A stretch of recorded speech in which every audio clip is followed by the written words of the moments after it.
नमस्कार दोस्तों, योग आधार चैनल में आपका स्वागत है। पिछली वीडियो में हमने गिरंत संहिता के कुछ सिद्धांतों के बारे में चर्चा की थी। अब जानते हैं ऋषि गिरंत आगे क्या कहते हैं।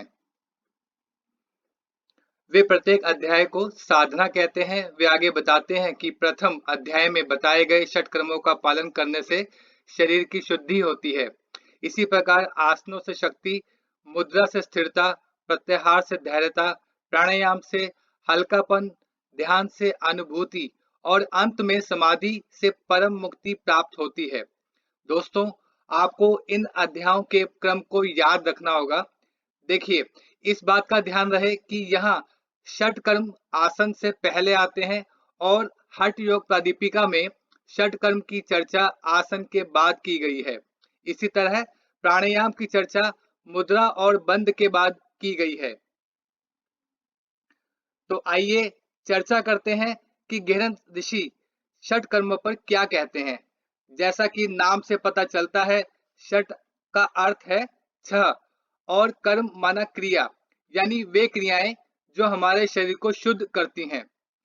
पहली है धोती। धो का अर्थ है धोना, यानी दांत, जीभ, आंत, कोलोन, मलाशय को धोना। ये सभी चरण धोती के अंतर्गत आते हैं और उन्हें 4 श्रेणियों में वर्गीकृत किया गया है और धोती क्रिया की कुल संख्या 13 है। हम बाद में इन क्रियाओं के बारे में एक एक करके चर्चा करेंगे। दूसरी क्रिया है बस्ती। बस्ती का अर्थ है सिरिंज, जिसका योग ग्रंथों में अर्थ है यौगिक एनिमा। ये संख्या में 2 हैं। तीसरा है नेति। इसका शाब्दिक अर्थ है धागा और इस अध्याय में वह धागा जो नासिका के छिद्रों को साफ करने के काम आता है। गिरंत संहिता में इस श्रेणी के अंतर्गत केवल सूत्र नेति का उल्लेख है। हम जल्द ही देखेंगे कि गिरंत संहिता में षट कर्मों की अन्य श्रेणी में जल नेति की चर्चा कहाँ की गई है, इसलिए परीक्षा के दृष्टिकोण से इसे लेकर ध्यान विशेष रूप से रखें। चौथा है लौलिकी, जिसका अर्थ है नौली। इस पर भी बाद में विस्तार से चर्चा की जाएगी। इसकी कुल संख्या केवल 1 है। पांचवी साधना यह अध्याय त्राटक है, जिसका अर्थ है टकटकी लगाना। यह हमारी आंखों की शुद्धि और स्पष्टता में मदद करता है। फिर से यह संख्या में केवल 1 है, यह भी बाद में समझाया जाएगा। छठा और आखिरी अध्याय कपालभाति। कपाल शब्द का अर्थ खोपड़ी और भांति का अर्थ है चमकना, इसलिए कपालभाति को आमतौर पर ब्रेन शाइनर कहा जाता है। यह संख्या में 3 है, इसलिए यदि हम सभी क्रियाओं का योग करें तो यह संख्या में 21 है। परीक्षा की दृष्टि से मैंने षट कर्म के क्रम को याद रखने के लिए निमोनिक्स बनाई है। Do best and love true knowledge.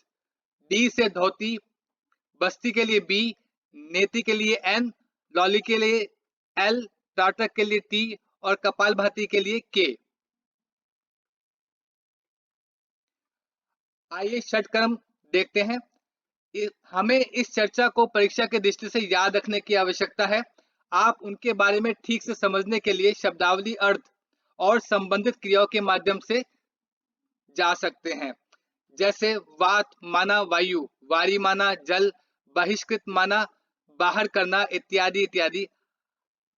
आगे बढ़ते हैं, धोती के बारे में चर्चा करते हैं। धोती, अंतर धोती का अर्थ है शरीर के भीतर की सफाई। आप अंदर से क्या साफ कर सकते हैं, आपको समझना चाहिए कि किन चीजों को साफ करना चाहिए, और वह है गैस्ट्रो इंटेस्टिनल ट्रैक्ट। जैसे रसोई में सिंक और उसका जल निकासी कुछ दिनों के बाद स्वतः ही उसमें ब्लॉकेज हो जाती है और गंदगी हो जाती है, ठीक उसी प्रकार हमारे गैस्ट्रो इंटेस्टिनल ट्रैक्ट में भी ब्लॉकेज हो जाती है, जिसे हवा, अग्नि या पानी के माध्यम से सफाई की आवश्यकता होती है। तो इस पर ही आधारित अंतर्धोती में 4 क्रियाएं होती हैं। वातसार। वात आप अच्छी तरह से जानते होंगे कि यह वायु है, इसलिए हम वायु का उपयोग करके अपने गैस्ट्रोइंटेस्टिनल ट्रैक्ट को साफ करते हैं। इसी तरह वारीसार। वारी का अर्थ है जल, इसलिए यह क्रिया पानी का उपयोग करती है। वाहिनी सार। वाहिनी का अर्थ है अग्नि।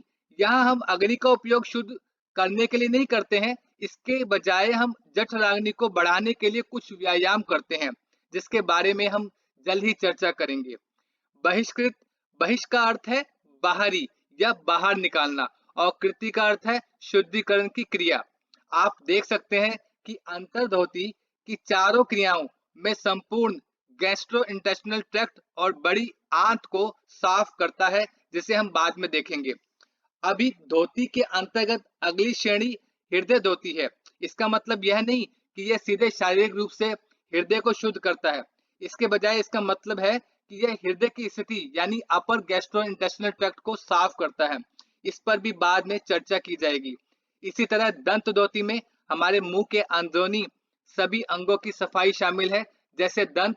मूल धोती में दांत, और जीव शोधन में जीभ शोधन का अर्थ सफाई है, और करण धोती में हमारे कान की शुद्धि क्रिया, और कपाल दंत धोती में ललाट और साइनस की शुद्धि क्रिया शामिल है। मूल शोधन चौथी श्रेणी में आता है, जिसमें मलाशय की सफाई होती है। इस पर भी बाद में विस्तार से चर्चा की जाएगी। तो यह है वातसार क्रिया। इसमें हम काकी मुद्रा का उपयोग करके हवा पीते हैं, अपना पेट भरते हैं और फिर इसे धीरे धीरे गुदा के माध्यम से बाहर निकालते हैं। काकी मुद्रा वह मुद्रा है जिसमें हम कौवे की चोंच की तरह अपना मुंह सिकोड़ते हैं और फिर धीरे धीरे हवा पीते हैं। गेहन संहिता में उल्लेख है कि यह क्रिया सभी रोगों को नष्ट करती है और जठराग्नि को बढ़ाती है, क्योंकि यह क्रिया पूरे गैस्ट्रोइंटेस्टिनल ट्रैक्ट को शुद्ध करती है और उसमें वेस्ट और अनडाइजेस्टेड फूड का ऑक्सीजनेशन करती है। इसके बाद आती है वारिसार क्रिया। जैसा कि हमने पहले चर्चा की थी, इसमें गर्म पानी इस तरह से पिया जाता है कि यह आंतों से गुजरकर मलाशय से दस्त के रूप में बाहर निकाल दिया जाता है। यह कोई और नहीं बल्कि शंख प्रक्षालन क्रिया है, और इसे सभी धोतियों में सर्वश्रेष्ठ क्रिया माना जाता है। इसमें 5 आसनों का प्रयोग होता है: ताड़ासन, तिर्यक ताड़ासन, कटी चक्रासन, तिर्यक भुजंगासन और अंत में उदर आकर्षण आसन।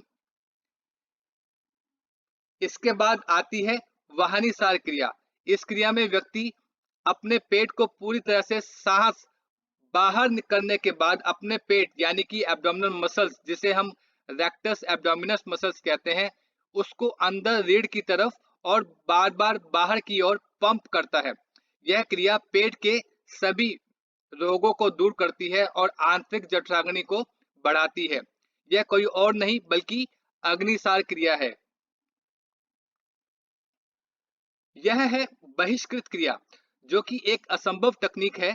ऐसा कहा जाता है कि देवता भी इस क्रिया को आसानी से प्राप्त नहीं कर पाते, लेकिन इस अभ्यास से देवदेह यानी भगवान तुल्य शरीर की प्राप्ति होती है। इसमें हवा को काकी मुद्रा से लिया जाता है और लगभग 1.5 घंटे तक पेट में रोका जाता है, और फिर लंबी आंत, जिसे गेहन संहिता में शक्ति नाड़ी कहा जाता है, बाहर नदी के पानी में धोई जाती है और उसके बाद इसे वापस पेट में खींचा जाता है। तो दोस्तों, यह सब अंतर्धोती के बारे में चर्चा थी। वातसार, वारिसार, वाहनीसार और बहिष्कृत क्रिया। हम अगले वीडियो में अन्य धोतियों और शेष षटकर्मों के बारे में जानेंगे। इस वीडियो को देखने के लिए धन्यवाद। यदि आपको ये वीडियो लाभदायक लगी तो इसे लाइक करें और अगले वीडियोस के लिए सब्सक्राइब करें। धन्यवाद।